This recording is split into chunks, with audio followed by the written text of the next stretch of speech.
Hola, mi nombre es Lucero Salazar Velasco y soy estudiante del segundo año de la carrera de médico cirujano en la Facultad de Estudios Superiores Zaragoza. El día de hoy hablaremos acerca de la descripción de la aorta. ¿Cuáles son los temas o cuál es el contenido que abordaremos? Bueno, pues en primer lugar hablaremos acerca de las generalidades de nuestra aorta.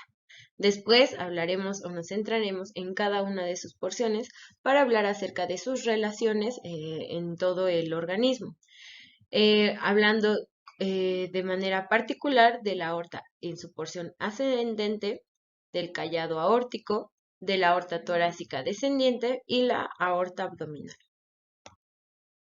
De esta manera vamos a empezar con nuestro primer tema, que son las generalidades. Es importante poner atención en este primer punto, ya que de aquí podremos entender todo el tema, así como podremos entender cuáles son sus relaciones y podemos tener en cuenta y para que al final hagamos una globalización general y cerremos nuestro tema pues entendiendo todo al 100. En primer lugar, vamos a hablar acerca de su origen. La aorta va a emerger de la porción superior del ventrículo izquierdo, un poco a la derecha de este y detrás del tronco pulmonar, tal como lo estamos viendo en la imagen. Este origen está marcado en su interior por la presencia de las valvas semilunares. Estas pues van a interceptar en los senos aórticos, que son como unas pequeñas bolsitas a los que les podemos llamar también senos de Valsalva. Estos en la superficie externa se manifiestan como una dilatación a cuyo nivel o por encima de los cuales la aorta pues va a dar origen a nuestras dos arterias coronarias, la izquierda y la derecha. Es por eso que pues se dice que las arterias coronarias son la primera ramificación de nuestra aorta, pero eso lo vamos a ver de manera más detallada un poquito más adelante.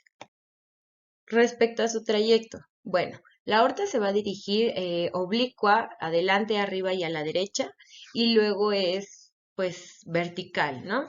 Para dirigirse arqueada y horizontal, es decir, pues en el arco aórtico, hacia la izquierda y luego hacia atrás, y pues está adosada la cara izquierda de la tráquea y al esófago, y va a alcanzar el flanco de la columna vertebral a nivel de la cuarta vértebra torácica.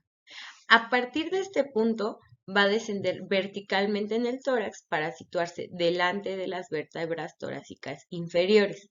Como vemos, pues a este nivel va a atravesar el diafragma y va a descender en el abdomen delante de la columna lumbar y se va a encontrar en el retroperitoneo.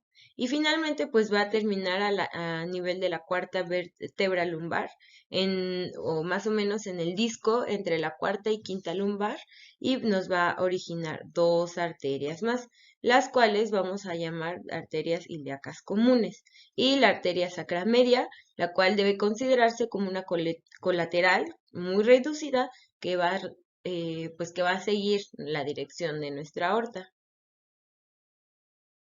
Para el calibre es importante mencionar primero cuál es el significado de la palabra calibre, y lo vamos a entender como el diámetro interior de un objeto cilíndrico hueco, ya que sabemos que nuestra aorta pues se va a encargar de dirigir la sangre expulsada del ventrículo izquierdo a todo el cuerpo, pues es importante, sabemos que el calibre pues es ese diámetro que va a estar dentro de ella. Sería todo este diámetro que va a atravesar toda la aorta. Y bueno, inmediatamente después de emerger de las paredes ventriculares, bueno, del ventrículo izquierdo, va a presentar una dilatación corta que pertenece al bulbo aórtico y su calibre pues siempre va a estar igual, es decir, que va a medir entre 25 a 30 milímetros. Y luego el calibre va a permanecer regular hasta el origen del tronco brachiocefálico, de la arteria carótida común izquierda y de la subclave izquierda, y aquí va a disminuir a los 18, entre 18 y 20 milímetros aproximadamente. Entonces, debido a la fuerza o a toda la función que realiza la aorta, pues es importante conocer cuál es el calibre en sus porciones. Respecto a su estructura, podemos decir que la aorta es una arteria de paredes gruesas. Es la arteria más grande en todo el cuerpo. Sus paredes son, aparte de que son gruesas, son resistentes y algunas veces están fragilizadas por ateromas. Es más que nada, al estar invadida por un ateroma, va a ser susceptible a fisurarse o romperse debido a traumatismos violentos como una distensión excesiva y pues el grosor de esta pared la hace propicia pues para las suturas. Ya que hemos hablado las generalidades de la aorta, ahora es importante ver y vamos a señalar todas las porciones de nuestra aorta, así como sus relaciones y la importancia de cada una de ellas. Vamos a empezar primero con la aorta ascendente. Ya dijimos que esta se originaba del ventrículo izquierdo, ¿no? Pues como esta es la primer porción de la aorta, pues sí, esta la vamos a seguir tomando en cuenta, que se origina del mismo ventrículo izquierdo. Al principio vamos a ver que se dirige un poco en sentido superior y anterior y hacia la derecha, que es como lo vemos en esta estructura, la que nos marca de color rosa. Y pues vamos a ver que va a ascender verticalmente a lo largo de unos 3 centímetros hasta hasta la altura de la primera articulación esternocostal izquierda. Si vemos, esta descripción coincide con nuestra imagen. El origen de la aorta está situado detrás, debajo y a la izquierda del orificio del tronco pulmonar y por delante y a la derecha del orificio atrioventricular izquierdo y en el mismo plano que pues la porción ascendente presenta una dilatación a la cual vamos a llamar bulbo aórtico, que se halla por detrás del cono arterioso del ventrículo derecho. Vamos a ver que las primeras relaciones que tenemos en nuestra aorta ascendente les vamos a llamar relaciones intrapericárdicas. ¿Por qué? Pues porque esta primera porción se encuentra de la aorta ascendente, vamos a ver que una pequeña parte de ella está adosada al pericardio. Es decir, que está muy junta todavía a todas las estructuras cardíacas y de los grandes vasos, ¿no? Es por ello que dentro del pericardio y todas sus relaciones vamos a encontrar a las arterias coronarias. Las arterias coronarias van a ser estas arterias que nos van a irrigar todo el corazón. Estas arterias son la primera ramificación de la aorta y eso es muy importante mencionarlo. También vamos a tener la vena cardíaca magna.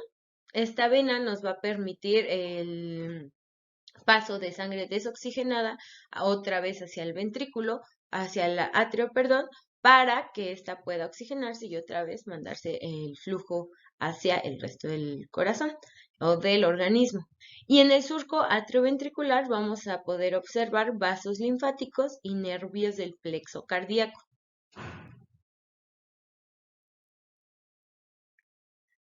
Ahora, si nosotros hablamos de las relaciones extrapericárdicas, nos estamos refiriendo a todas las relaciones de la aorta con las estructuras que ya no se encuentran envueltas en el pericardio, en esta membrana fibroserosa que cubre el corazón y algunas de los grandes vasos. Entonces, adelante si hablamos de estas relaciones extrapericárdicas, vamos a ver que está con el esternón. Imaginemos que esta imagen pues es netamente un diagrama, pero imaginemos que los vasos están dentro de esta estructura ósea. Entonces podemos ver que delante de la aorta se encuentra el esternón.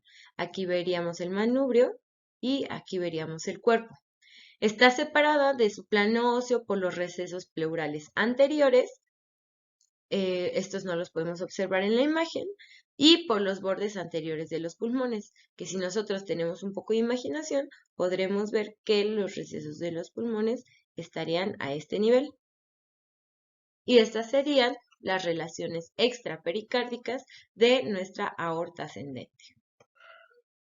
Vamos con la siguiente porción de la aorta. Este es nuestro arco, el arco de la aorta. En el extremo superior de la porción ascendente de la aorta, esta se va a incurvar bruscamente y se va a dirigir en sentido posterior y a la izquierda, hacia la cara lateral de la cuarta vértebra torácica. A esta altura, esta se va a convertir en la porción descendiente de la aorta. En este trayecto el arco de la aorta es cóncavo y pues posteriormente y a la derecha, y esta concavidad es correspondiente y saliente, el cual está formado por la tráquea y el esófago. Como vemos, el arco está muy marcado y va a hacer la diferenciación entre la aorta ascendente y la aorta descendente. Aquí observamos en este corte transversal cómo la aorta se incurva en sentido posterior y a la izquierda. Vemos que esta es nuestra aorta en nuestro corte transversal y aquí podemos ver tal cual, si tenemos en cuenta que este es el esternón, podemos ver cómo se incurva en sentido posterior y hacia la izquierda. En cuanto a sus relaciones, primero vamos a ver que hacia atrás y a la derecha vemos que se va a alejar de la vena cava superior. Esta es nuestra vena cava superior. Entonces, al hacer esta curvatura, al encorvarse pues nuestra aorta, vamos a ver que esta se va a alejar de nuestra vena cava superior. Después vamos a ver que entre la aorta y el ángulo traqueoesofágico se va a hallar el nervio laríngeo recurrente izquierdo y luego los nervios cardíacos posteriores. Y hacia adelante y hacia la izquierda vamos a ver que está cruzada por elementos nerviosos como el nervio vago izquierdo, el cual sería este, y el nervio frénico izquierdo, el cual sería este. En las relaciones inferiores o las que están abajo de la aorta, vemos que se encuentra el ligamento arterioso, el cual es un vestigio del conducto arterioso de la etapa embrionaria. También podemos observar los nodos linfáticos de Engel y el plexo cardíaco con el ganglio nervioso cardíaco, el de Grisberg. Hacia arriba son las relaciones importantes, ya que vamos a encontrar aquí a nuestro tronco brachiocefálico, la carótida común izquierda, la subclava izquierda y la vena brachiocefálica izquierda. Estas tres primeras van a ser parte de nuestras relaciones de nuestra aorta en su porción del callado aórtico. Y si nosotros sintetizamos o hablamos netamente de cuáles son sus ramas colaterales, tendremos a nuestro tronco brachiocefálico, a la arteria carótida común izquierda y a la arteria subclavia izquierda, las cuales se encuentran o las cuales veíamos que estaban en la relación superior del callado aórtico. Ya que revisamos la aorta ascendente y el callado aórtico, ahora veremos la porción descendente de la aorta torácica. Esta se extiende desde el lado izquierdo del cuerpo a la cuarta vértebra torácica hasta el diafragma. Entonces es así como nosotros la vamos a delimitar. Si nosotros observamos nuestra imagen, vemos que está aproximadamente al nivel de la cuarta vértebra torácica hasta el diafragma. Hasta ahí es donde nosotros vamos a considerar la porción torácica. Va a descender oblicuamente en sentido inferior y medial y un poco anteriormente, y pues se va a acercar de forma gradual a la línea media. Poco a poquito viene hacia la línea media. Observamos también que sigue a lo largo de la columna vertebral en el mediastino posterior y se pueden distinguir un segmento superior o laterovertebral y un segmento inferior o prevertebral que termina cuando la aorta atraviesa el diafragma. En nuestro primer segmento, en el superior, de las relaciones anteriores, tenemos la raíz del pulmón, el nervio vago izquierdo, el esófago y el receso pleural. Y en el superior vemos el lado izquierdo del esófago. Como vemos que la aorta se sitúa en el centro del mediastino posterior y muy próximo al lado medio, pues ahora podemos distinguir los segmentos inferiores. Vemos que hacia atrás están las venas intercostales izquierdas.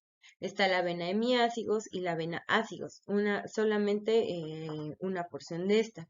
Y del lado izquierdo vemos la vena hemiácigos y el tronco simpático. Y a la derecha vemos la parte inferior de la vena ácigos.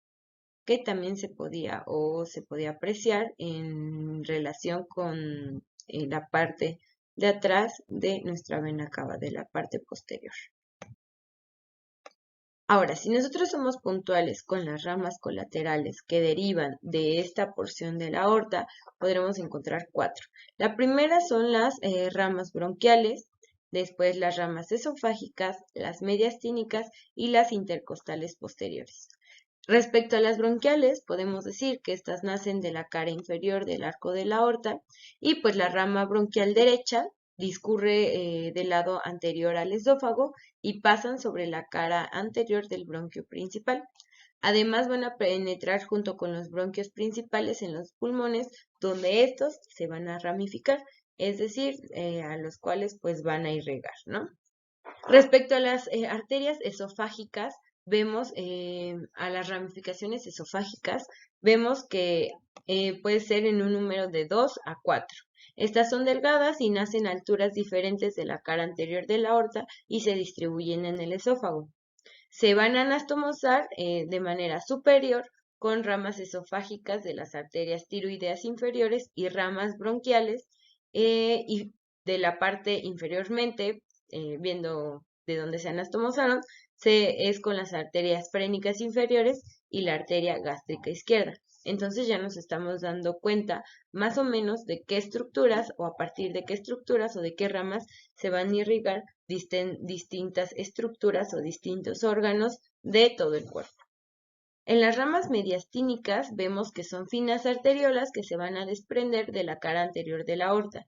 Estas se van a dirigir hacia los órganos vecinos, es decir, hacia el pericardio, hacia las pleuras y hacia los nódulos linfáticos, ¿no? Y finalmente, las que vamos a llamar intercostales posteriores son habitualmente 8 o 9 de cada lado.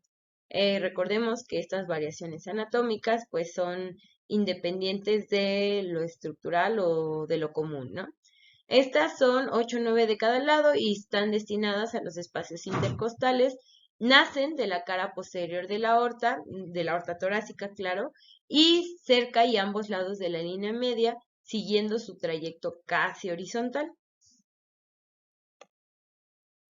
A continuación vamos a hablar de la aorta abdominal, que es la siguiente porción de la aorta. Vemos que la aorta atraviesa el hiato aórtico del diafragma y penetra en la cavidad abdominal. Por este mismo orificio van a pasar posteriores a la aorta el conducto torácico o sus troncos de origen y a veces la raíz medial de la vena ásigos. La aorta abdominal se extiende desde el hiato aórtico del diafragma hasta su bifurcación terminal y va a terminar en las dos arterias ilíacas comunes, frente al cuerpo de la cuarta vértebra lumbar. Respecto a sus relaciones. Bien, es muy importante tener en cuenta las relaciones de nuestra aorta porque a partir de ella vamos a poder ubicar y localizar cada una de sus ramas. Entonces, en la parte anterior de nuestra aorta abdominal vamos a tener la bolsa omental, también vamos a encontrar una porción del páncreas, una porción horizontal del duodeno y asas del intestino delgado. Recordemos, esto únicamente si lo vemos desde una relación anterior. Por otra parte, si vemos una relación posterior, veremos la cisterna de Kilo y la columna vertebral, que igual, como estamos mencionando y como vuelvo a repetir, es importante tener en cuenta todas las relaciones de esta aorta porque a partir de ella podremos ver o podremos observar cada una de las estructuras que son irrigadas por nuestra aorta a través de las arterias que se ramifican de sus ramas más grandes. A la derecha vamos a tener el lóbulo caudado del hígado y también vamos a tener la vena cava inferior.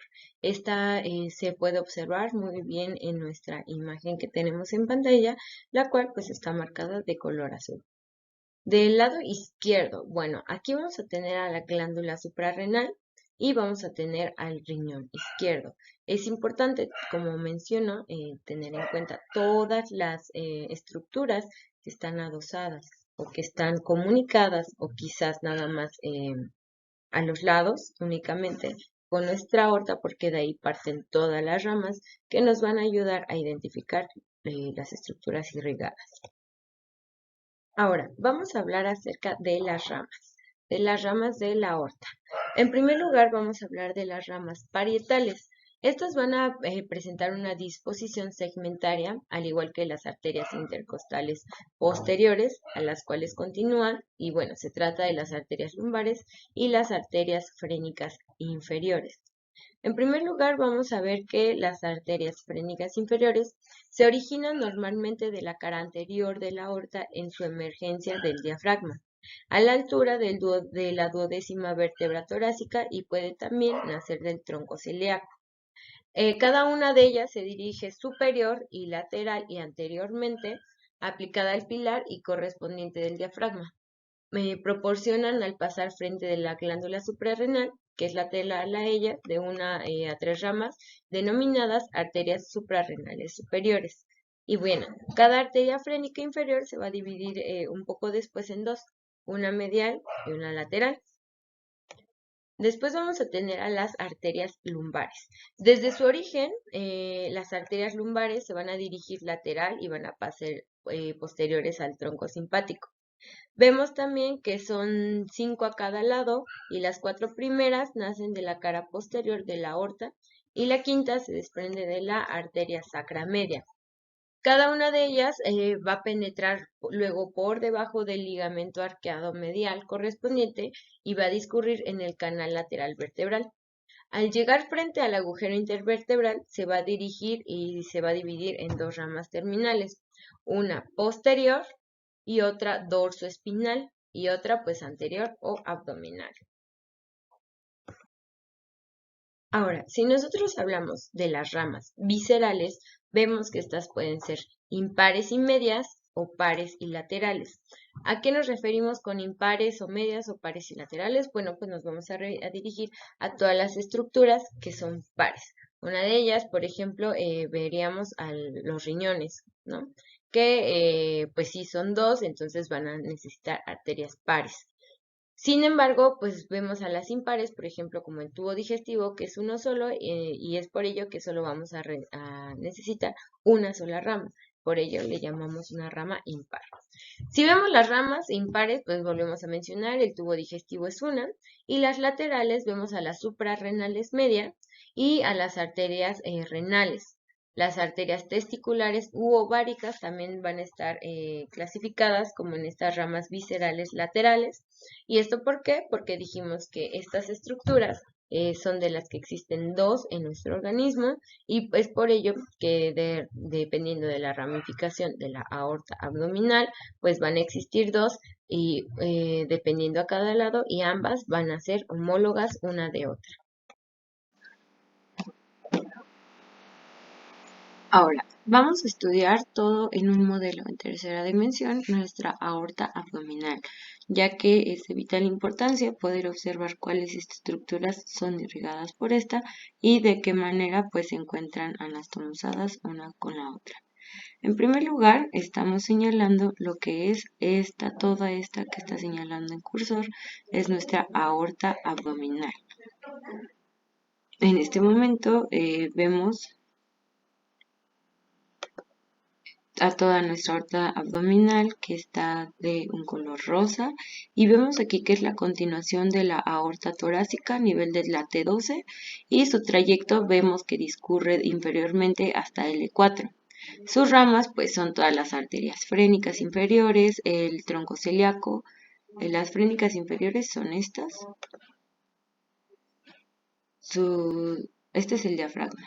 Ahora el que se está iluminando o el que está son las arterias frénicas, estas son las inferiores izquierdas y estas son las inferiores derechas. Ahora, si nosotros nos ponemos y observamos otra de sus ramas, pues aquí podemos ver que el que estamos señalando con el cursor, es nuestro tronco celíaco. Este tronco celíaco pues tiene su origen en la aorta abdominal y tiene un trayecto muy cortito inferiormente. bueno, más bien anteroinferiormente. Sus ramas son es la arteria gástrica izquierda, la esplénica y la hepática común. Y pues irriga lo que son estructuras del intestino anterior. Otra de sus ramas, y que es una de las más importantes, son estas que estamos señalando con el mouse, que sería la arteria renal derecha. Esta va a tener su origen del lado derecho de la aorta abdominal y vemos que su trayecto corre aproximadamente en el ángulo recto desde la aorta y discurre lateralmente hasta el hilio renal. Y sus ramas van a ser las arterias suprarrenal inferior, la uretérica y ramas anterior y posterior. Y pues como vemos, esta lo que nos va a irrigar va a ser el riñón derecho, parte de la glándula suprarrenal y una porción superior del uréter derecho. Otra de las ramas importantes que encontramos en nuestra aorta abdominal es la que estamos señalando a continuación, que es la arteria renal izquierda. Vemos que esta es paralela y vemos que estas serían unas de las ramas viscerales. Esta tiene su origen del lado izquierdo de la aorta abdominal y pues como vemos su trayecto sale desde el ángulo recto desde la aorta y va hacia el hilio renal. En esta parte del lado izquierdo vemos que pues se ha quitado el riñón para poder observar las demás estructuras, pero bueno, sabemos que irriga el riñón izquierdo, parte de la glándula suprarrenal y la porción superior del uréter. Y de este lado podemos observar todavía más sobre esta ramificación. Bien, ahora, si nosotros vamos y seguimos viendo todas las ramas que se observan aquí, podemos ver de este lado, esta que estamos coloreando, que es nuestra rama ilíaca de la arteria iliolumbar. Esta rama ilíaca es importante mencionarla porque tiene su origen en la arteria iliolumbar de la división posterior de la arteria ilíaca interna. Este va a atravesar la fosa ilíaca, que es lo que estamos viendo, entre el músculo ilíaco y el ilion, y pues va a nutrir el ilion. Y sus estructuras irrigadas son el músculo ilíaco y el ilion. Además tenemos, si vemos una visión un poquito más lateral, podremos observar estas pequeñas ramas. Estas son las lumbares, es una vértebra lumbar. Y bien, la arteria mesentérica superior, que es esta que estamos señalando en este lado, es una arteria que, como vemos, que su origen se da desde la aorta abdominal y su trayecto es inferolateralmente hacia la fosa ilíaca derecha, hacia allá. Tiene diversas ramas, entre ellas vemos la arteria pancreato-duodenal inferior, la yeyunal, ileal, la ileocolícica, la cólica derecha y la cólica media. Y lo que va a irrigar pues va a ser nuestro intestino medio. Esta que tenemos aquí va a ser entonces nuestra arteria mesentérica inferior. Esta igual tiene su origen de la aorta abdominal y sus ramas van a ser la arteria cólica izquierda, la sigmoidea y rectal superior. Su trayecto va inferolateralmente desde la aorta hacia el colon y por lo tanto pues nos va a irrigar estructuras del intestino posterior y pues también, como su nombre lo dice, del colon. Y aquí podemos seguir viendo sus estructuras y bueno, vamos a alejar un poco la imagen.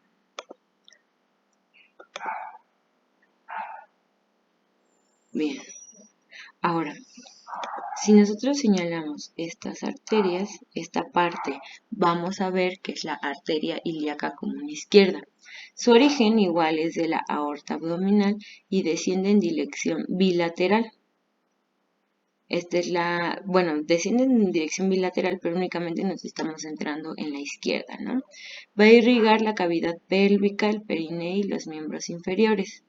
Sin embargo, tenemos su homóloga, la común derecha, igual va a descender en dirección lateral y tiene su rama utérica, arteria ilíaca interna e ilíaca externa, y va a irrigar la cavidad pélvica, el periné y los miembros inferiores. Si giramos un poquito nuestro modelo en 3D, podemos observar esta estructura que igual estamos viendo que es nuestra arteria ilíaca izquierda. Y si giramos de este lado, seguimos viendo la continuación de la arteria ilíaca derecha con todas sus ramificaciones. Por ejemplo, esta que es nuestra división anterior de la arteria ilíaca derecha. Y bien, sus ramas de esta, si la observamos bien de cerca, podemos ver que aquí tenemos las diversas arterias.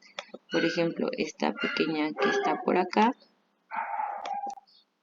bueno, ese es nuestro hueso ilíaco, pero bueno, tenemos aquí a nuestras arterias. Por ejemplo, sus ramas son la obturatriz, la umbilical, la vaginal en caso de la mujer, la vesical inferior en caso del hombre, la uterina en caso de la mujer y la pudenda interna y glútea inferior, que varían de este lado. Si vamos un poquito más abajo de esta arteria, que era la ilíaca posterior, ahora inferior, tenemos la arteria ilíaca externa, esta es la derecha, y esto va a hacer que va a descender a lo largo del borde medial del psoas mayor hacia el ligamento inguinal. Tiene diversas ramas, una de ellas es la epigástrica, tenemos la inferior, la circunfleja ilíaca y la profunda y femoral. Una de ellas es esta rama que estamos coloreando. Este es el músculo psoas, digamos que es una parte de lo que esta irriga. Y bien, esta arteria ilíaca nos va a irrigar músculos de la pared anterolateral del abdomen y miembro inferior. Y esta arteria, que sería la arteria ilíaca externa izquierda, tiene su trayecto desde lo largo del borde medial del psoas hasta el ligamento inguinal. Igual, sus ramas son las arterias epigástrica inferior, la circunfleja, ilíaca y la profunda y femoral. Y esta nos va a irrigar músculos de la pared anterolateral del abdomen y del miembro inferior. Finalmente, si nos vamos con estas pequeñas, vemos la arteria femoral izquierda. Esta es la continuación de la arteria ilíaca izquierda, más que nada. Vemos que su trayecto discurre en vaina femoral a través del conducto del aductor del muslo. Sus ramas son la arteria epigástrica superficial, la circunfleja ilíaca superficial, las pudendas externas, la femoral profunda y la descendiente de la rodilla. Y bueno, nos va a irrigar la pared inferior del abdomen, genitales externos y miembro inferior. Y su homóloga, que es la arteria femoral derecha, igual nos va a dar las mismas ramas, solamente que del lado derecho, y también nos va a irrigar la pared inferior del abdomen, genitales externos y miembro inferior. Como vemos, la aorta en su porción abdominal tiene muchas cosas que son de gran importancia y de gran utilidad, porque a partir de estas se irrigan numerosas estructuras anatómicas en el cuerpo humano. Y bien, es así como terminamos o damos por finalizada la observación en nuestro modelo en tercera dimensión. Después de haber analizado toda la estructura de la aorta, desde la aorta ascendente, el callado aórtico o el arco de la aorta, y la aorta descendente en su porción torácica y en su porción abdominal, damos por concluida nuestro análisis y nuestro video. Agradezco muchísimo a la Facultad de Estudios Superiores Zaragoza y al doctor Daniel Osorio Soto, anestesiólogo, profesor de anatomía de la facultad.